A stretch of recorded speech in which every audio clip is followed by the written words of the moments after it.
এটা একটা অ্যাম্পলিফায়ারের চারপাশে একটা ক্যাবিনেট তৈরি করা হয়েছে। এটা একটা পিসবোর্ডের বাক্স দিয়ে তৈরি করা হয়েছে।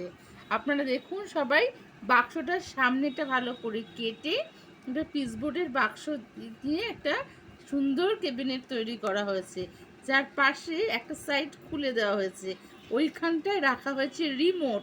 এটাও একটা পিসবোর্ডের বাক্স কেটেই তৈরি করা হয়েছে।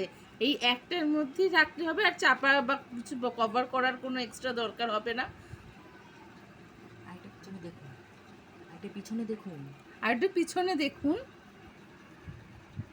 বলো। পিছনে দেখুন এই রকম।